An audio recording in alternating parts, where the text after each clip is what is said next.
আজকে এখানে post office, Agartala post অফিসে আপনারা কেন এসেছেন একটু বলবেন কি?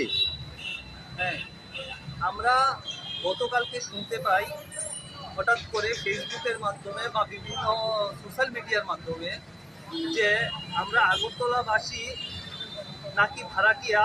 এই কথা বলেছেন আমাদের মুকুটহীন রাজা শ্রী প্রত্যুৎ কিশোর মাণিক্য বাহাদুর।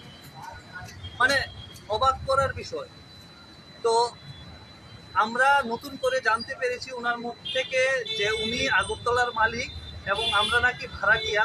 তো সেই জন্য আমরা আজকে এখানে এসেছি ওনাকে আমাদের ভাড়া, যেটা প্রদেয় ভাড়া আছে, ভাড়াটা আমরা ওনাকে প্রদান করতে চাই এবং বলতে চাই যে আপনার আর কত ভাড়া আমরা দিতে লাগবে, আপনি একটু আমাদেরকে পাঠিয়ে দেবেন আমাদের অ্যাড্রেসে যে কত ভাড়া বকেয়া আছে। তো সেটাই আমি ওনাকে একটা বার্তা পাঠাতে চাই এবং কিছু ভাড়া আমরা ওনার জন্য নিয়ে এসেছি আমরা। তো আমরা মানি অর্ডারের মাধ্যমে ওনাকে আমরা ভাড়াটা পাঠাচ্ছি। আজকে পোস্ট অফিসের মাধ্যমে মানি অর্ডার করে আমরা ভাড়াটা পাঠাবো। তো এতটুকু মেসেজ দেওয়ার জন্যই আমরা এখানে এসেছি।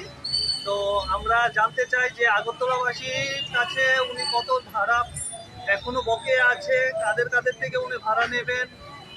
তো সেই জিনিসটা আমরা জানতে চাই।